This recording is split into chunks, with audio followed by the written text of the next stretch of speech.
In a serene coastal town, children often resort to drawing as a way of expressing feelings or emotions that might be too complex for words. But sometimes children sketch scenes from places they've never been. So, if a child is drawing a playground that no one recognizes, there might be a deeper story hidden. Sophie and her husband James are the parents of two lively kids, a 7-year-old son Liam and a 4-year-old daughter Mia. Sophie shared with me an eerie discovery that she and James stumbled upon. Their son Liam adored drawing, and they'd provide him with all the tools he needed to fuel his passion.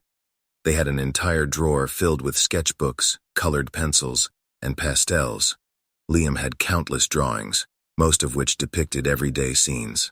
However, one evening, Sophie found a series of sketches that depicted an old, abandoned playground. The swings were broken, the slide rusted, and in the background, shadowy figures watched. Sophie asked Liam about the playground and he replied, "It's where the quiet kids play." Thinking it was just a product of an active imagination, Sophie didn't think much of it. But the drawings persisted, each one more detailed, with the shadowy figures becoming more pronounced. James decided to ask Liam about these quiet kids. Liam said, "They're kids, but not really. They don't talk.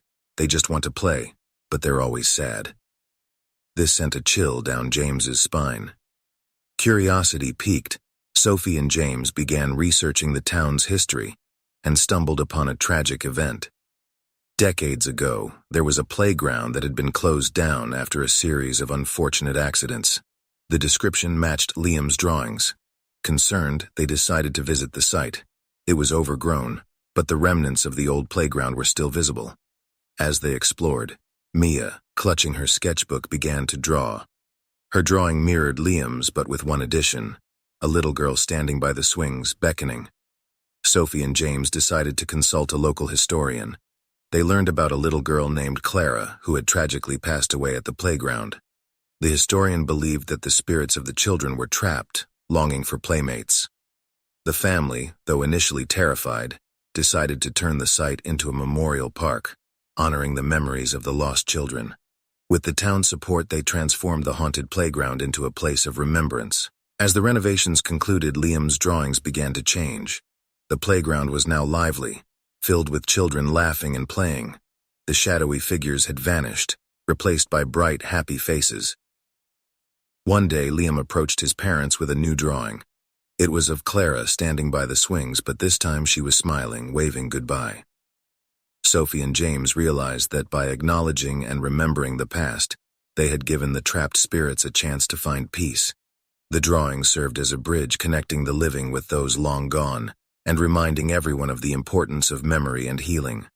Years later, the memorial park became a symbol of hope and resilience for the town. Children played, families gathered, and the tragic tales of the past served as a reminder to cherish every moment. Liam, now a teenager, often visited the park, sketchbook in hand, capturing the joy and laughter. But every so often he'd leave a blank page in memory of the quiet kids who once sought a playmate, ensuring their stories were never truly forgotten. In the village of Mallowkeep, children often use drawing as a way of expressing feelings or emotions that they might not fully grasp. But sometimes children simply sketch what's familiar to them. So, if a child is drawing landscapes of places they've never been, there might be something deeper at play. Elena and her husband Alex are the parents of a 5-year-old son named Max. Max had recently taken an interest in sketching, using the old drawing kit that once belonged to Elena's grandmother. Elena shared with me a peculiar incident that she and Alex had observed. Max began drawing detailed landscapes of a countryside, complete with an old stone cottage, a bridge, and a meandering river. It was a scene neither Elena nor Alex recognized. One evening, while Max was engrossed in his drawing, Elena asked him about the place he was sketching. Max looked up, his eyes distant, and said, "It's where Granny Elsie lives." Elena felt her heart skip a beat. Elsie was her great-grandmother, and she lived in a cottage in the countryside, a place Elena had only visited once as a child. She had never shown Max any photos or spoken of it. Curious, Elena fetched an old family album and showed Max a picture of the cottage. Max's eyes lit up. "That's it. That's where Granny Elsie and I have tea." Elena and Alex were taken aback. Elsie had passed away long before Max was born, The sketches continued, each more detailed than the last, depicting scenes from a bygone era. Elena and Alex felt a mix of awe and unease. They decided to visit the old family cottage, hoping to find answers. Upon arriving, they found Max's drawings mirrored the reality of the place. Inside the cottage, in Elsie's old room, they found a sketchbook. Flipping through its pages, they discovered drawings made by Elsie that eerily resembled Max's. The bond between the great-grandmother and great-grandson, though separated by time, was mysteriously connected through the art of drawing. Elena and Alex spent the night in the cottage, hoping to uncover more about this uncanny connection. As night fell, the old wooden floors creaked, and the wind whistled through the gaps in the windows. Max, clutching his sketchbook, seemed unusually calm for a child in such a strange old place. He asked if he could draw by the window where the moonlight streamed in, casting a silvery glow. Elena agreed, watching him intently. Hours passed, and Max's pencil moved furiously. When he finally stopped, he presented a drawing of the very room they were in. But there was an addition. An elderly woman, her features resembling those of Elsie, sat beside him, her hand on his shoulder. Elena, her eyes moist, whispered, "Is that Granny Elsie, Max?" Max nodded. "She says she's always been here watching over us. She's happy we came." The family felt an overwhelming sense of peace. The next morning, they found an old diary in Elsie's room. The entries spoke of her love for drawing and her hope that someone in the family would inherit her passion and keep the bond alive. As days turned into weeks, the family began restoring the cottage. During the renovations, they discovered a hidden room behind Elsie's bedroom. Inside, walls were adorned with sketches and paintings from various family members, spanning generations. Elena realized that this room was a sanctuary, a place where the family's artists sought solace and inspiration. Max, feeling the energy of the room, began drawing more frequently, often depicting scenes from the past, events he couldn't possibly have known. Elena and Alex decided to turn the cottage into a retreat for budding artists in the family. They organized workshops and exhibitions, ensuring that Elsie's legacy and the mysterious bond of drawing would live on. Years later, Max, now a renowned artist, returned to the cottage with his own children. He shared stories of Granny Elsie and the Enchanted Room, instilling in them the same passion for art. One evening, as the sun set, casting a golden hue over the cottage, Max's daughter approached him with a sketch of the very room they were in. Beside her was an elderly woman, her features resembling those of Elsie. Max smiled, realizing that the bond of drawing in their family was not just a mere hobby, but a bridge connecting generations, a legacy that would continue to thrive in the enchanted landscape of their ancestral home. In a remote village nestled between the mountains, children often drew inspiration from their surroundings, capturing the beauty of nature and the tales of old. But sometimes children would sketch things that puzzled the adults, things that weren't part of the village's known history. Sarah and Tom, a young couple, lived in a renovated cottage at the edge of the village, their windows overlooking a dense forest known locally as the Whispering Woods. The forest had its name because of the wind that rustled through the trees, creating soft murmurs that sounded almost like whispers. One evening, Sarah discovered a series of drawings by their 8-year-old son, Ethan. They all depicted an old man with striking features, particularly a prominent mole on his left cheek. When questioned, Ethan simply said, "He tells me stories, Mom."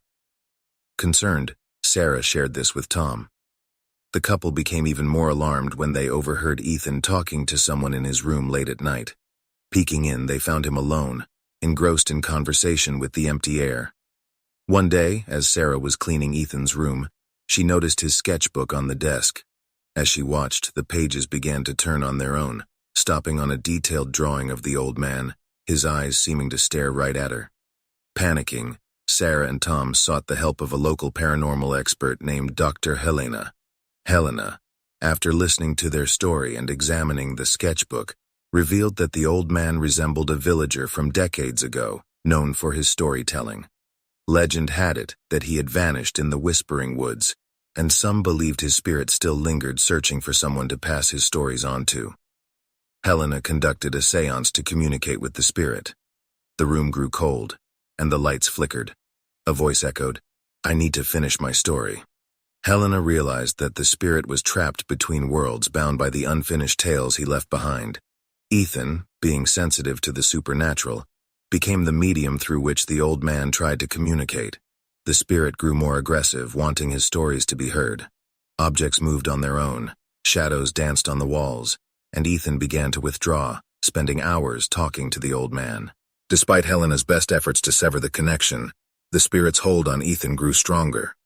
As days turned into weeks, Ethan became more distant.